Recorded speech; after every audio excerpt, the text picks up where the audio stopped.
सत्य समाचार, निष्पक्ष समाचार, समाज बदल्ने हाम्रो अभियान। नमस्कार, यो हो टाइम समाचार। म चाँदनी। सुरु गरौँ प्रादेशिक प्रयोगशाला सम्बन्धित समाचारबाट। प्रदेश नम्बर 2 मा रहेको प्रादेशिक प्रयोगशालालाई अझ विस्तार गरी विभिन्न रोगहरूको जाँचको सुरुवात गरिएको छ। विगतमा कोभिडको मात्रै जाँच हुँदै आएको प्रयोगशालामा सर्ने र नसर्ने रोगहरूको जाँचको आवश्यक उपकरणहरू खरिद गरी प्रयोगशालालाई विस्तार गरिएको छ। निजी प्रयोगशालामा जाने उपभोक्तालाई महँगो शुल्क तिर्नुपर्ने बाध्यता रहेको थियो, तर प्रदेश सरकारको आर्थिक सहयोगमा प्रयोगशालामा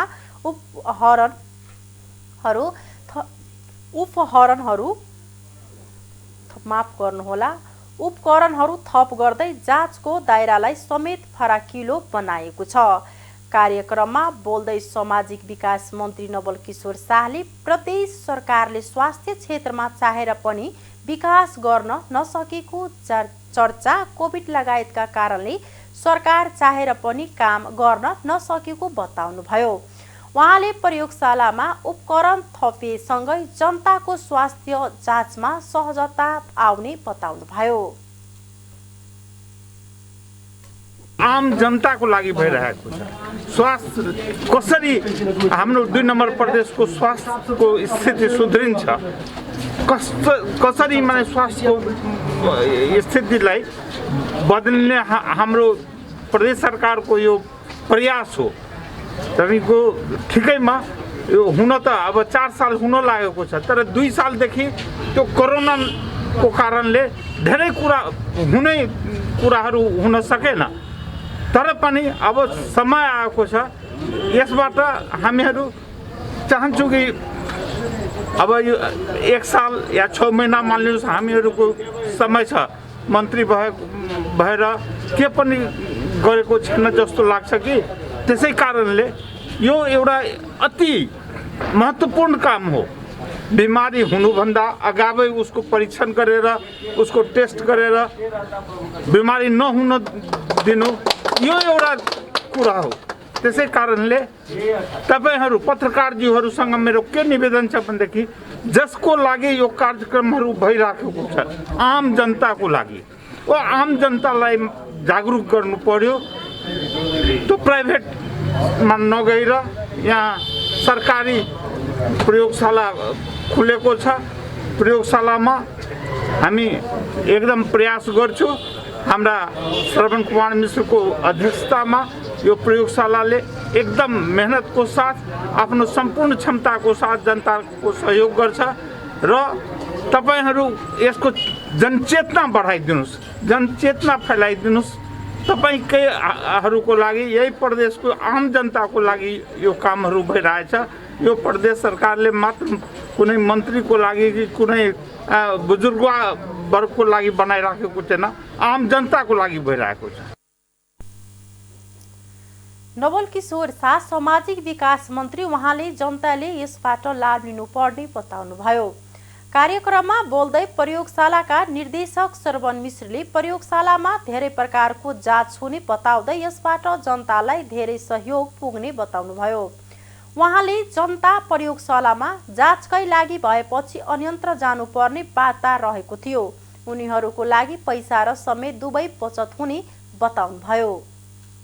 प्रयोगशालामा हुन्छ। प्रदेश जनस्वास्थ्य प्रयोगशाला स्थापना हुनुको मेन उद्देश्य नै के हो भन्दाखेरि प्रदेशमा public health related health laboratory service र क्लिनिकल रिलेटेड हेल्थ सर्भिस यो दुईटैको सुरुवात होस्। यहाँहरूलाई अवगत छ, सुरुमा हामीले कोभिडको PCR को जाँच गऱ्यौँ। त्यस पछाडि अहिले हामीले HIV भाइरल लोडको सुरुवात गरिसकेका छौँ। हेपाटाइटिस B, हेपाटाइटिस C र ट्युबरकुलोसिसको PCR हामी चाहिँ सुरु गर्ने क्रममा छौँ र सँगसँगै अब चाहिँ हामीले अब यसको विस्तार चाहिँ गर्दैछौँ। यो के अरे सबै जिल्लामा हामीले विस्तार गरिसक्यौँ। अब चाहिँ हामीले पालिकामा, जनता चाहिँ पालिकामा भएको हुनाले स्थानीय सरकारसँगको समन्वयमा, मन्त्रीज्यूको समन्वयमा त्यो चाहिँ अब सामाजिक विकासको लिडरसिपमा, सचिवज्यूको लिडरसिपमा यो चाहिँ हामी अगाडि बढाउँदैछौँ र यसले गर्दा चाहिँ हामी चाहिँ पालिकामा जान्छौँ। हाम्रो सम्पूर्ण वडामा खोल्नुपर्ने प्लान छ, तर सुरुवातीमा हामीले चाहिँ प्रत्येक पालिकामा एउटा वडामा हामी चाहिँ खोल्छौँ र त्यो चाहिँ प्रदेश सरकार र स्थानीय सरकारको समन्वयको एउटा नमुना हुन्छ र यो नमुनाले के हुन्छ भन्दाखेरि रोगको अर्ली डायग्नोसिस र टाइमली ट्रिटमेन्ट जसले गर्दा हामी चाहिँ अरू ठाउँमा जानु परेको छ, धरान अथवा काठमाडौँ अथवा दिल्ली जानु परेको छ। यो रोगको डायग्नोसिस नभएर हो। यहाँ चाहिँ डाक्टर साहबहरूको अथवा यहाँ चाहिँ भनौँ न यो हाम्रो हेल्थ सर्भिस जुन सरकारी हेल्थ सर्भिस छ त्यहाँनिर समस्या होइन। समस्या भनेको थियो कहाँनिर भन्दाखेरि डायग्नोसिस सर्भिसमा, र त्यो डायग्नोसिस सर्भिसलाई हामीले चाहिँ अहिले चाहिँ स्ट्रेन्थन गर्दै गइरहेका छौँ, प्रदेश स्तरमा पनि, जिल्ला स्तरमा र इभन हामी चाहिँ स्थानीय स्तरमा पनि गइरहेका छौँ। श्रवण मिश्र निर्देशक प्रदेश प्रयोगशाला, उहाँले आफू प्रदेश सरकार र स्थानीय पालिका स्तरसम्ममा यसको दायरा विस्तारमा लागेको बताउनुभयो। दायरा विस्तार भएसँगै जनतालाई सहयोग हुनेमा सेवा प्रवाह हुने बताउनुभयो। प्रयोगशाला अहिले पर्यटन कार्यालयका भवनमा सञ्चालित रहेको छ। छठपछि प्रयोगशालाको आफै भवन निर्माणको प्रक्रिया थाल्ने गरेर अझ व्यवस्थित रूपमा प्रयोगशाला सञ्चालन गरिने मिश्रले जानकारी दिनुभयो। नेपाली कांग्रेसका वरिष्ठ नेता रामचन्द्र पौडेलले केही राजनीतिक दलहरू मुलुकमा संविधान संशोधन नाउँमा अस्थिरता निम्त्याउने खोजीको आरोप लगाउनु भएको छ। उहाँले माओवादी केन्द्रका अध्यक्ष पुष्पकमल दाहाल र जसपाका नेता डाक्टर बाबुराम भट्टराईले अघि सारेको संविधान संशोधनको प्रस्तावले मुलुकमा अस्थिरता आउने बताउनुभयो। सोमबार जनकपुरमा आयोजना गरिएको पत्रकार सम्मेलनमा बोल्दै पौडेलले अहिले केही राजनीतिक दलहरू संविधान संशोधनको नाउँमा मुलुकमा अस्थिरता ल्याउन खोजेको आरोप लगाउनुभयो। उहाँले प्रत्यक्ष राष्ट्रपति लगायतका विषयहरू समेत तिनै अस्थिरता ल्याउने किसिमले नै आएको बताउनुभयो।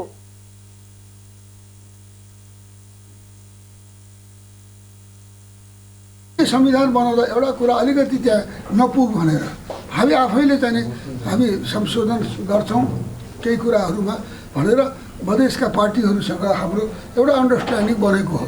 त्यही अनुसार हामीले प्रस्ताव अगाडि बढाएको पनि हो। एमाले साथ नदिँदा त्यो रोकिएको हो। त्यहाँनिर चाहिँ अझै पनि मिलाउन जरुरी छ। तर त्योभन्दा बाहेक अहिले यहाँ चाहिँ कम्युनिस्टका नेताहरू प्रचण्डहरू बाबुरामहरू अथवा चाहिँ माधव नेपाल केपी ओलीहरू जो भनिरहेका छन् संविधान संशोधन त्यो चाहिँ उनीहरूले चाहिँ फेरि व्यवस्थालाई अस्थिर गराउने कुरा हो। यो व्यवस्थालाई खलबल पार्नु हुँदैन। खलबल्याउने गरेर संशोधन होइन, यहाँ नपुगेका कुरालाई सुधार गर्ने गरेर अब अहिलेका हाम्रा तराईका जनता, मधेसी जनता अथवा चाहिँ जनजाति अल्पसङ्ख्यक कसको अधिकारमा कहाँनिर अपूर्णता छ त्यसलाई अलिकति मिलाउने कुरा गर्न सकिन्छ। संविधानको सुधार गरेर चाहिँ यसलाई मिलाउन सकिन्छ। तर यसलाई यसको बेसिक फन्डामेन्टललाई खलबल्याउने गरेर होइन संशोधन गर्ने कुरा गयौँ भने फेरि हामी अन्धकारमा फेरि हामी चाहिँ फेरि अनिश्चयको चाहिँ बादलमा रुमलिन थाल्छौँ। रामचन्द्र पौडेल वरिष्ठ नेता नेपाली कांग्रेस पौडेलले मधेसमा देखिएको समस्याहरूलाई समाधान गर्नको लागि आफ्नो पार्टी इमानदार रहेको बताउँदै विगतमा समेत आफूले नै मधेस आन्दोलनको क्रममा आन्दोलनकारीसँग वार्ता गरेर समस्याको समाधान गरेको बताउनुभयो। उहाँले आफ्नो पार्टी अहिले नै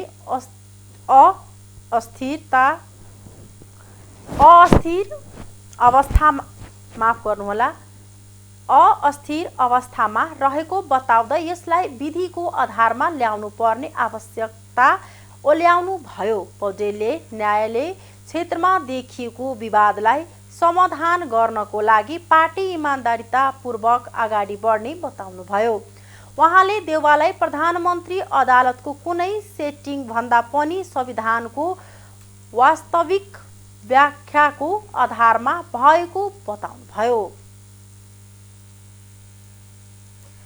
जनकपुर धाम उपमहानगरपालिकाका पूर्व मेयर राजदेवी मिश्रको निधन भएको छ। सोमबार बिहान 3:30 बजे मिश्रको 85 वर्षको उमेरमा आफ्नै निवास जनकपुर धाम उपमहानगरपालिका 4 आनन्दनगरमा निधन भएको पत्रकार समेत रहेका उनका छोरा घनश्याम मिश्रले जानकारी दिए। 3 महिना अघि उनलाई हृदयघात भएको थियो। उनको पार्थिव शरीरलाई आज जनकपुर स्थित श्मशान घाटमा दिउँसो अन्त्येष्टि गरिने कार्यक्रम रहेको छ। राजा ज्ञानेन्द्रको पालामा तत्कालीन जनकपुर नगरपालिकाको मेयरमा निर्वाचित भएका मिश्र पञ्चायतकालमा प्रधान पञ्च समेत बनेका थिए। उनले झन्डै 6 महिना मेयरको कार्यभार सम्हालेका थिए। मिश्रका 4 छोरा र 3 छोरी छन्। सप्तरीको छिनमस्ता गाउँपालिकामा गाउँ सभामा नहुँदा कर्मचारी र जनप्रतिनिधिहरू 3 महिनादेखि तलब भत्ता पाउन सकेका छैनन्। आर्थिक वर्ष 2078-79 को गाउँ सभा हालसम्म गर्न नसक्दा गाउँपालिका कार्यालयले हालसम्म तलब भत्ता खुवाउन नसकेको हो। केही कर्मचारीले भने 2077-78 मा भएको विकासले कामको कमिसनको भागवण्डा सम्बन्धी विवादको कारण हालसम्म गाउँसभा सम्पन्न हुन नसकेको आरोप लगाएका छन्। एक कर्मचारीले नाम उल्लेख नगर्ने शर्तमा भने विगत आर्थिक वर्षमै गाउँपालिका अध्यक्ष उपाध्यक्ष सहितका जनप्रतिनिधिहरू बीच बजेट बाँडफाँड तथा कमिसनको विवाद भएको थियो। त्यसकारण अहिलेसम्म गाउँसभा सम्पन्न हुन सकेको छैन। हामी 4 महिनाको तलब भत्ताबाट वञ्चित छौँ। यता लेखाधिकृत बालगोविन्द शाहले गाउँसभा नभएको कारण कर्मचारीलाई तलब खान समस्या भएको बताए। गाउँपालिकाका अध्यक्ष सूर्यनारायण मण्डल, उपाध्यक्ष उषा मण्डल तथा केही वडा अध्यक्षहरू सहितका जनप्रतिनिधि बीच बजेट बाँडफाँडमा कुरा नमिल्दा तथा राजनीतिक खिचातानीका कारण हालसम्म गाउँसभा हुन नसकेको र सोही कारण कानुनी जटिलताको कारण तलब खान खुवाउन नसकेको उनको भनाइ छ। सप्तरीको महादेव गाउँपालिकामा 21 लाख भन्दा बढीको औषधि नियम विपरीत खरिद गरिएको पाएको छ। गाउँपालिकाले सार्वजनिक खरिद नियमावली 2074 विपरीत लाखौंको औषधि खरिद गरेको खुलासा भएको हो। पालिकाले 21 लाख भन्दा बढीको औषधि नियम मिचेर खरिद गरेको महालेखा परीक्षकको प्रतिवेदन 2078 मा उल्लेख गरिएको छ। सार्वजनिक खरिद नियमावली 2064 को नियम 85 को उपनियम 1 को बमोजिम 20 लाख रुपैयाँसम्मको औषधिजन्य माइल सामान उत्पादकले राष्ट्रिय स्तरको समाचार पत्रमा सूचना प्रकाशन गरी तोकिएको बिक्री मूल्यमा सोझै खरिद गर्न सक्ने व्यवस्था छ। तर पालिकाले नियमावली विपरीत प्रक्रिया बेगर 21,80,283 को औषधि खरिद गरेको प्रतिवेदनमा उल्लेख छ। गाउँपालिकाले खरिद गरेको उक्त औषधि कुन औषधि कम्पनीबाट उत्पादन भएको हो र सोको मूल्य राष्ट्रिय पत्रपत्रिकामा प्रकाशन समेत गरिएको छैन। आपूर्ति भएको औषधि WHO सर्टिफाइड हुनुपर्ने तथा औषधिको उत्पादन मिति, ब्याच नम्बर र म्याद समाप्त मिति उल्लेख गरी सम्बन्धित विषयका विगबाट मुचुल्का उठाइ राख्ने नगरेको तथा उक्त औषधि बिक्रीको लागि होइन भनी खुलाएको प्रमाणपत्र समावेश नगरेको उल्लेख गरिएको छ। प्रतिवेदनमा आपूर्ति भएको औषधि एवं सर्जिकल सामान स्टोर दाखिला हुनु अघि स्पेसिफिकेसन भए नभएको, नखुलाएका कारण औषधि गुणस्तर र म्याद सम्बन्धमा यकिन नभएकोले औषधि खरिदमा कमिसनको चलखेलले प्रक्रिया मिचेर खरिद गरेको आशंका गरिएको छ। महादेव गाउँपालिकाका प्रमुख प्रशासकीय अधिकृत राम लखन यादवले औषधि खरिद केही त्रुटि भएको स्वीकार गरेका छन्। उनले औषधि भने समयमै खरिद गरी वितरण गरेको दाबी गरे। पर्सामा जंगली हात्तीको आक्रमणबाट 1 जनाको ज्यान गएको छ। ज्यान जानेमा मकवानपुरको मनहरी गाउँपालिका 5 बस्ने अन्दाजी 55 वर्षीय सोमबहादुर राई छन्। पर्साको पटेरवा सुगौली गाउँपालिका 1 शीतलपुर स्थित खोलाको बगरमा उनलाई हात्तीले आक्रमण गरी ज्यान लिएको जिल्ला प्रहरी कार्यालय पर्साका प्रवक्ता प्रहरी नायब उपरीक्षक ओम प्रकाश खनालले जानकारी दिए। कार्तिक 12 गते राति 12 बजे उनलाई जंगली हात्तीले आक्रमण गरे पनि प्रहरीले ढिलो सूचना पाएको जनाएको छ। मृतकको शव पोस्टमार्टमका लागि वीरगञ्ज स्थित नारायणी अस्पतालमा पठाएको प्रहरीले जनाएको छ। प्रदेश नम्बर 1 का मुख्यमन्त्री भीम आचार्यले राजीनामा दिनुभएको छ। आज सोमबार प्रदेश सभा बैठकलाई सम्बोधन गर्दै आचार्यले प्रदेश 1 को मुख्यमन्त्री पदबाट राजीनामाको घोषणा गर्नुभएको हो। आज उहाँले विश्वासको मत लिने कार्यक्रम रहेकोमा विश्वासको मत सम्बन्धी प्रस्तावलाई मतदानमा लैजानु अघि नै राजीनामा दिनुभएको हो। उहाँले विश्वासको मत नपाउने स्पष्ट थियो। आचार्य भएको भदौ 10 गते मुख्यमन्त्री पदमा नियुक्ति हुनुभएको थियो। एमाले विभाजन भएपछि प्रदेश 1 मा सभावित विभाजन रोक्न तत्कालीन मुख्यमन्त्री शेरधन राईले राजीनामा दिएर आचार्य एमालेबाट एकल बहुमतको मुख्यमन्त्री बन्नु भएको थियो। तर 10 जना सांसद एमाले छाडेर एकीकृत समाजवादीमा गएपछि आचार्य अल्पतमा पर्नुभयो। 92 सदस्य प्रदेश सभामा एमालेसँग सभामुख सहित 41 सांसद छन्। त्यस्तै कांग्रेसका 21, माओवादी केन्द्रका 15, एकीकृत समाजवादीका 10, जनता समाजवादीका 3 जना र संयुक्त लोकतान्त्रिक राष्ट्रिय मञ्चका 1 र राप्रपाको 1 जना सांसद रहेका छन्। अब कांग्रेस, माओवादी, एकीकृत समाजवादी र जनता समाजवादी पार्टीको गठबन्धनले एकीकृत समाजवादी पार्टीका राजेन्द्र राईलाई मुख्यमन्त्री बनाउने तयारी गरेको छ। यसैबीच प्रदेश 1 प्रदेश सभाको अर्को बैठक आउँदो 23 गते मंगलबारका लागि बोलाएको छ। प्रधानमन्त्री शेरबहादुर देउवाले आज जलवायु परिवर्तन सम्बन्धी संयुक्त राष्ट्रिय संघीय संरचना महासन्धिको परराष्ट्रको 26औं सम्मेलन कोप 26 मा सम्बोधन गर्दै हुनुहुन्छ। सम्मेलनमा भाग लिन प्रधानमन्त्री देउवा नेपाली प्रतिनिधिमण्डलको नेतृत्व गर्दै गए राति ग्लासगो पुगिसक्नु भएको छ। उहाँले आज दिउँसो सम्मेलनको उद्घाटन समारोहमा सहभागी भई सम्मेलनलाई सम्बोधन गर्नुहुने कार्यक्रम छ। साथै उहाँले विभिन्न विशिष्ट व्यक्तिसँग भेटवार्ता समेत गर्नुहुनेछ। भ्रमणका दौरान उहाँले भोलि बिहान भारतीय समकक्षी नरेन्द्र मोदीसँग विपक्षीय भेटवार्ता गर्नुहुनेछ। भोलि नै उहाँले श्रीलङ्काका राष्ट्रपतिसँग भेटवार्ता गर्नुहुनेछ। यस्तै उहाँ आजै बेलायती प्रधानमन्त्री बोरिस जोन्सनले सहभागी राष्ट्रिय र सरकार प्रमुखको सम्मानमा आयोजना गर्ने स्वागत समारोहमा सहभागी हुने परराष्ट्र मन्त्रालयले जनाएको छ।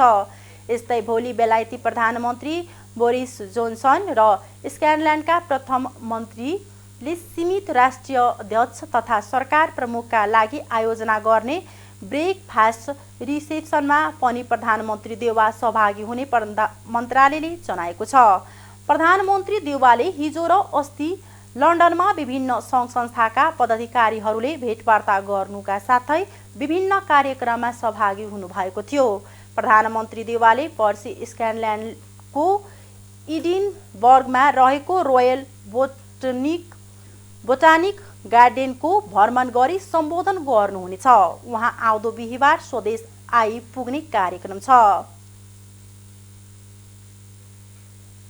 नेकपा माओवादी केन्द्रका अध्यक्ष पुष्पकमल दाहाल प्रचण्डले माओवादीले लिएको विचार, नीति तथा कार्यक्रमका कारण माओवादीप्रति जनताको विश्वास बढिरहेको बताउनु भएको छ। पार्टीको कृतिपुर नगर समितिले विभिन्न चाडपर्वका अवसरमा आज आयोजना गरेको शुभकामना आदान प्रदान कार्यक्रममा उहाँले माओवादी प्रतिक्रियावादीको दयाले यहाँसम्म आइपुगेको नभई जनताले साथ दिएर अहिलेको अवस्थामा आएको बताउनुभयो। अध्यक्ष दाहालले राम्रो सपना देखेर पूरा गर्नका लागि सङ्घर्ष गर्नु कम्युनिस्टको चरित्र र विशेषता भएको बताउनुभयो।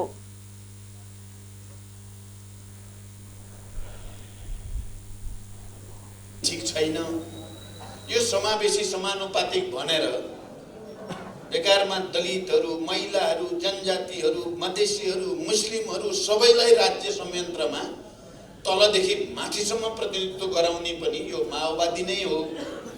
त्यहाँ अब ती समुदायहरू पनि खै माओवादी पनि के हो भन्ने ठानेको छ समुदायले पनि। हामी कहाँ आउन पनि छोडे माओवादीहरू। पहिला त सधैँ घरमा आउने, सँगै खाने, सँगै छलफल गर्ने, सुख दुःख सबै साट्ने गर्थे। अहिले त माओवादी नेता कार्यकर्ताहरू पनि अलिअलि एमाले जस्ता हेर्दाखेरि अलिअलि काङ्ग्रेस जस्ता देख्न थाले। त्यो भएपछि बुर्जुवाहरूले ठाने कि अब चाहिँ माओवादीले आँधी हुरी ल्याएको हुनाले, तपाईँहरूले सुन्नुभएको होला धेरै पटक उनले भन्छन् पनि, अहिले भर्खरै भनेको पनि मैले सुने, भित्र उनी के भन्छन् भनेर केपी ओली प्रवृत्ति भन्छौँ नि हामी, गत सालदेखि हामी एउटा नयाँ खालको कम्युनिस्ट नामधारी प्रतिक्रियावादी प्रतिक्रान्तिकारीका विरुद्ध लड्न बाध्य भइयो। हामी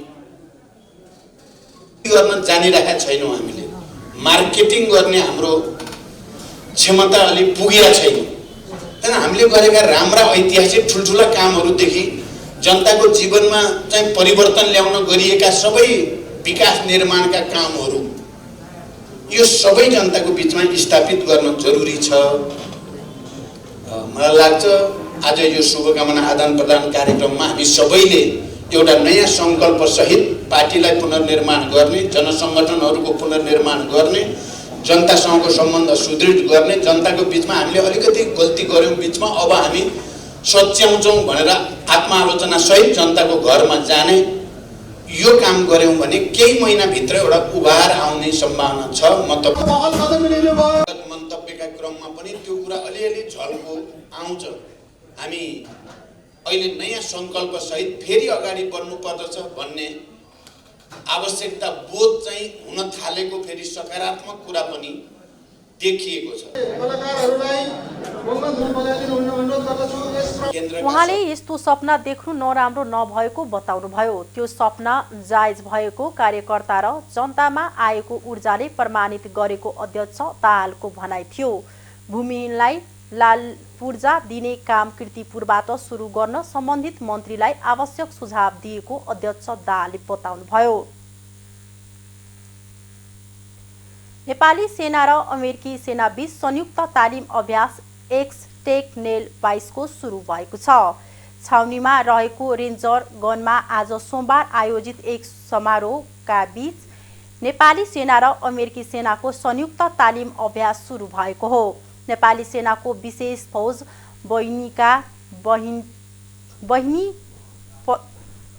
वाहिनीपति सहायक रथी ध्रुव प्रकाश शाहको उपस्थितिमा सुरु भएको कार्यक्रममा अमेरिकी राजदूतावासको पेसिफिक अगमेन्टेसन टिम तथा रक्षा सहयोग कार्यालय ओडिसी प्रमुख नेपाली सेनाका रथीवृन्द तथा अधिकृतहरूको उपस्थिति रहेको थियो। नेपाली सेनाको खोज तथा उद्धार कार्यमा सहभागी हुने फौजहरू मध्येबाट झन्डै 50 जना तथा अमेरिकी सेनाको झन्डै 20 जना सम्मिलित यो तालिम आउँदो मङ्सिर 14 गतेसम्म सञ्चालन हुनेछ। काठमाडौँ, पोखरा र अन्नपूर्ण आधार शिविर क्षेत्रमा सञ्चालन हुने यस तालिममा जल उद्धार र उच्च पहाडी तथा हिमाली क्षेत्रमा खोज तथा उद्धार जस्ता विषयहरूको सैद्धान्तिक र व्यावहारिक ज्ञान दिलाउने उद्देश्य रहेको छ।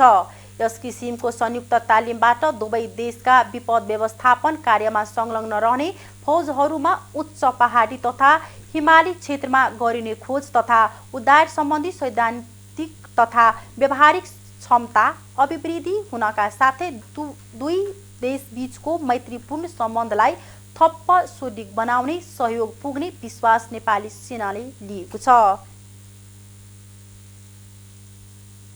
सर्वोच्च अदालतमा आज बन्दी प्रत्यक्षीकरणका मुद्दाका मात्रै पेशी तोकिएको छ। प्रधान न्यायाधीश जबराले आफूलाई बाहेक 10 जना न्यायाधीशलाई 6 वटा इजलास तोक्नु भएको हो। न्यायाधीशहरू विशम्भर श्रेष्ठ र हरि फ्याल, आनन्द मोहन श्रेष्ठ र टङ्क बहादुर मोक्तान, अनिल कुमार सिन्हा र कुमार सुण्डाल, सपना प्रधान मल्ल र मनोज कुमार शर्मालाई संयुक्त इजलास तोकिएको छ। त्यस्तै ब्रह्म कुमार श्रेष्ठ र कुमार रेग्मीलाई भने एकल इजलास तोकिएको छ। प्रधान न्यायाधीश चोलेन्द्र शमशेर जबरा र आन्दोलनरत न्यायाधीशको वार्ता टोली बीच भएको सहमति अनुसार आज बन्दी प्रत्यक्षीकरणका मुद्दाको मात्रै पेशी तोकिएको हो। वार्ता टोलीले प्रधान न्यायाधीश जबरालाई इजलासमा नबस्न र बन्दी प्रत्यक्षीकरण बाहेकका मुद्दाको पेशी नतोक्ने गरेको आग्रह स्वीकार गर्दै आज लागि बन्दीको निवेदन बाहेकका मुद्दाको पेशी तोकिएको छैन। आज आन्दोलनरत न्यायाधीशहरू बन्दीको निवेदनको सुनवाईका लागि इजलास फर्किने भएका छन्। उनीहरूले विगत एक हप्तादेखि अघोषित रूपमा इजलास बहिष्कार गर्दै आएका थिए। आज बन्दी प्रत्यक्षीकरण सम्बन्धी मुद्दाको सुनवाईपछि न्यायाधीशहरू पुनः छलफलमा बस्ने भएका छन्। प्रधान न्यायाधीश जबराले केही समय काम गर्ने र त्यसपछि छोड्ने प्रस्ताव गर्नुभएको बुझिएको छ। आर्थिक समाचार।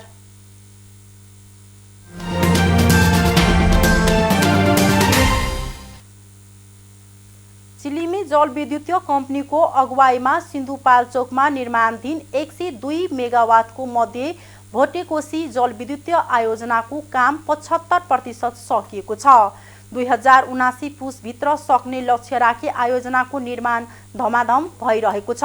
आयोजनाको बाँध बालुवा थिग्र्याउने पोखरी लगायतका मुख्य संरचनाको निर्माण बर्खा सुरु हुनुभन्दा अगाडि नै सक्ने लक्ष्य राखिएको छ। विद्युतीय गृह भवन निर्माण आउँदो पुसभित्र र 7.2 किलोमिटर सुरुङमध्ये खन्न बाँकी 415 मिटर 3 महिनाभित्र सक्ने लक्ष्य राखिएको छ। 2071 श्रावणमा आएको जुरे पहिरो, 2072 वैशाखको विनाशकारी महाभूकम्प, 2072 असोजदेखि झण्डै 5.5 महिना नेपाल भारत सीमा नाकामा भएको अवरोध, 2073 असारमा भोटेकोशी नदीमा आएको बाढी, गएको वर्षाको असारमा निर्माण स्थल भोटेकोशी नदी एवं आसपासको क्षेत्रमा आएको बाढी पहिरोको र कोभिड-19 को महामारीको चपेटमा आयोजना परेको थियो। प्राकृतिक विपत्ति र सिभिल एन्ड हाइड्रो मेकानिकल कार्यालयको ठेकेदार चिनिया कम्पनी वैक्सिङ हाइड्रो एन्ड इलेक्ट्रिकल कन्स्ट्रक्सनको कमजोर कार्य सम्पादनका कारण आयोजनाको निर्माण सम्पन्न हुने तालिका प्रभावित हुँदै आएको छ। नेपाल विद्युतीय प्राधिकरणका कार्यकारी निर्देशक कुलमान घिसिङ आयोजनाको प्रबन्धक मध्ये भोटेकोशी जलविद्युतीय कम्पनीका अध्यक्ष हरराज न्यौपाने तथा सञ्चालकहरू सहितको टोलीले हिजो शनिबार निर्माण स्थलको निरीक्षण गरी निर्माण प्रगतिको जानकारी लिएको छ। टोलीले आयोजना व्यवस्थापन ठेकेदार कम्पनीहरू र परामर्शदातासँग छलफल गरी 2079 को पुसभित्र कुनै पनि अवस्थामा निर्माण सम्पन्न हुने गरी एकीकृत तालिका बनाएर काम गर्न निर्देशन दिएको छ। आयोजनाको अनुमानित लागत कर्मचारी सञ्चय कोषसँग ऋण सम्झौता हुँदा निर्माण अवधिको ब्याज बाहेक 12 अर्ब 28 करोड 33 लाख रुपैयाँ रहेको थियो। आयोजनाको अद्यावधिक अनुमानित लगात निर्माण अवधिको ब्याज बाहेक 15 अर्ब 3 करोड 2 लाख 90 रुपैयाँ रहेको छ। निर्माणाधीन आयोजनाको सुरुको कुल लागत मध्ये 50% स्वपुँजीबाट र 50% ऋणबाट जुटाइएको छ। कम्पनीको जारी पुँजीको 51% संस्थापक शेयरधनीहरूमध्येमा नेपाल विद्युतीय प्राधिकरणको 10, चिलिमे जलविद्युतीय कम्पनी लिमिटेडको 37, सिन्धुपाल्चोक हाइड्रो पावर कम्पनी लिमिटेडको 1, Nepal Arniko hydro power company लिमिटेडको 1, सिन्धु इन्भेस्टमेन्ट्स कम्पनी प्रालीको 1 र सिन्धु भोटेकोशी हाइड्रो पावर लिमिटेडको 1% सेयर रहेको छ। कम्पनीले साधारण सेयर निष्कासन गरी रकम सङ्कलन गरिसकेको छ। कम्पनीका साधारण लगानीकर्ताहरू 10,75,000 छन्। आयोजनाबाट वर्षेनी 54 करोड 22 लाख युनिट विद्युतीय उत्पादन हुनेछ। प्राधिकरणले आयोजनाको विद्युतीय हिउद र वर्षायमा प्रति युनिट क्रमशः 8 रुपैयाँ 40 पैसा र 4 रुपैयाँ 80 पैसामा खरिद गर्नेछ। यसबाट कम्पनीलाई वार्षिक 2 अर्ब 90 करोड रुपैयाँ आम्दानी हुनेछ। अन्तर्राष्ट्रिय समाचार।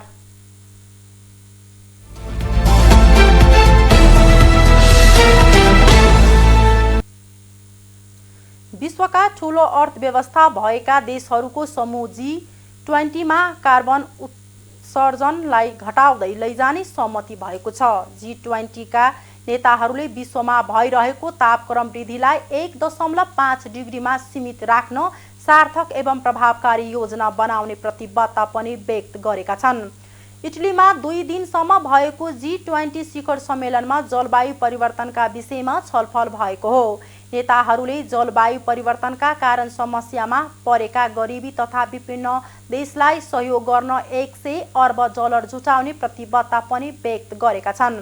यसैबीच स्कटल्यान्डको ग्लासगोमा भइरहेको जलवायु परिवर्तन सम्बन्धी पक्ष राष्ट्रियहरूको 26औं सम्मेलन कोप 26 मा आजदेखि विश्वका नेताहरूले छलफल र बहस थाल्दैछन्। जापानको सत्तारूढ पार्टीले आम चुनावमा एकल बहुमत प्राप्त गरेको छ। सत्तारूढ लिबरल डेमोक्रेटिक पार्टी एलडीपी ले तल्लो सदनमा बहुमतका लागि चाहिने 233 भन्दा बढी सिटमा जित हासिल गरेको हो। महिना दिन अघि मात्रै सत्तामा आएका प्रधानमन्त्री फुमियो किसिदाका लागि चुनावी नतिजा ठूलो जितका रूपमा लिएको छ। यसको अर्थ कोमितो पार्टीसँग गठबन्धन नगरी एलडीपीले सत्ता चलाउन पाउने भएको बीबीसीले जनाएको छ। 64 वर्षका किसिदा यो अक्टोबरको सुरुमा सत्तारूढ पार्टी एलडीपीको नेता बनेका थिए। एलडीपीले दशौंदेखि जापानमा सत्ता सञ्चालन गर्दै आएको छ, तर कोरोना भाइरस महामारी नियन्त्रणका लागि गरेको प्रयासलाई लिएर आलोचना भएको थियो। खेल समाचार।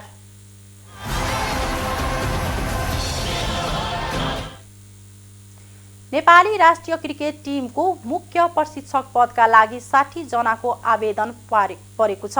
नेपाल क्रिकेट संघ क्यानले मुख्य प्रशिक्षक पदका लागि 60 जनाको आवेदन परेको जनाएको छ। क्यानले गठन गरेको छनौट समितिले आवेदन परेको केही दिनमा अन्तर्वार्ता गर्ने जनाएको छ। क्यानले गएको 1 गते मुख्य प्रशिक्षकको लागि दरखास्त आह्वान गरेको थियो। मुख्य प्रशिक्षक डेभ हवाटमोरले राजीनामा दिएपछि नेपाली टिम मुख्य प्रशिक्षक विहीन रहेको छ। ओमानमा भएको आईसीसी विश्वकप क्रिकेट लिग 2 को त्रिकोणात्मक 1 दिवसीय सिरिजपछि हवाटमोरले नेपाली टिम छाडेका हुन्। हस्त अहिलेको लागि टाइम्स समाचार यतिकै नै। हेर्दै गर्नुहोला टाइम्स टेलिभिजन। नमस्कार।